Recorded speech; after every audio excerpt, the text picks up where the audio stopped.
Yeah, let me piggyback on that because I think there's Yep. an opportunity here. So we are a complete offering.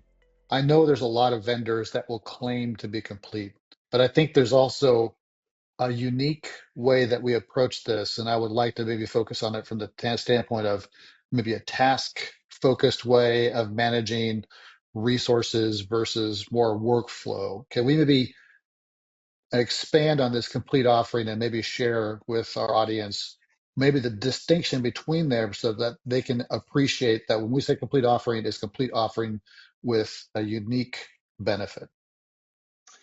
Yeah, it's good. And it's a huge part of the conversations that I have, I suppose, in my role as a business analyst with clients, with prospective clients, coming through to Screendragon, is number one, the difference between capacity planning and task management. And there's a huge difference. And when you bring this down to bare bones, you've got an agency coming through saying, we need to know whether we've got enough people to do the work that we've got. That's very, very simple requirement, but do we have enough FTEs to do the work? And you also bring into that, well, what about the prospective work that's coming in, our pipeline? If this was to come in, do we have enough people? Do we have the right skill sets in place to deliver all of that work? That's a very fundamental need that is pretty much universal coming through the door to say, Mhm. is there enough people in seats to do this work? That's A.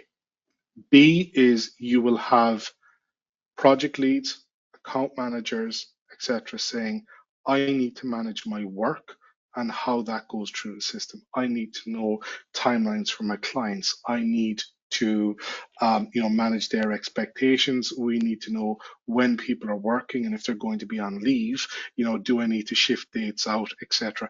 That type of real granular management of tasks.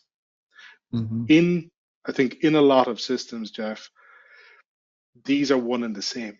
They are one and the same thing across the system is you roll all of your tasks that you've got across all of your projects into a single view, and that is in theory your capacity planning. And that's how I think a huge proportion of systems will work across the world in terms of this. For us, it's very different. We can do that. So number one is sometimes you got to fight fire with fire, and you do it. However, in the conversations I think I would have with clients on um, resource management, capacity planning in their discovery and definition sessions, these two needs will often start to almost clash with each other because what resource managers want is to not have 100 blocks playing Tetris on a screen in front of them, and to try and Mhm. manage all of that in huge detail and really, really great granularity of that. And Oh, yeah. what senior management need is, well, do I have enough people or not? And if Mhm. if the first one breaks down, if the management of tasks, if they're not kept up to date, if they're not marked off as done, if the detail isn't there, the whole system falls. Mhm. Your house of cards pretty much comes down at that point. For us, we will often then look at capacity as being, well, if we talk about Colin here, for example, Colin's going to go and develop some new stuff within the tool.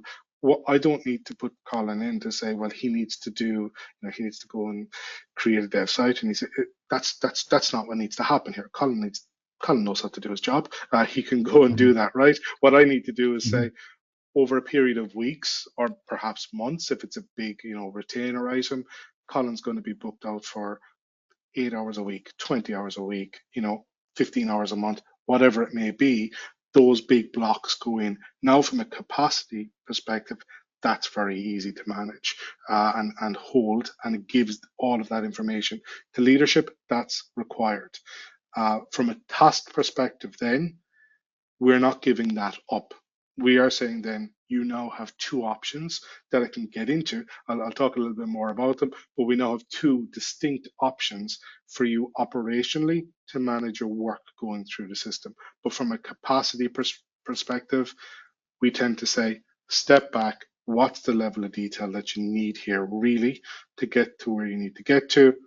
And we'll plug that in. Yeah, That and makes I think this sense? is huge. It does, and hopefully the viewers are capturing this. I was talking to one team just last week, and they were wrestling with how to be able to handle a creative that was really bad at telling them when she completed work. And there's sometimes they wouldn't know for like a week or two. And they're like, how do you solve for that? The reality is what you're talking about is a solution for that type of problem. So it's really interesting to see how this type of approach can handle real or take care of real world issues in a way that allows them to still automate and allows you to still see capacity and not have to be, dependent upon people populating all the tasks in the system so that you get the visibility you're looking for.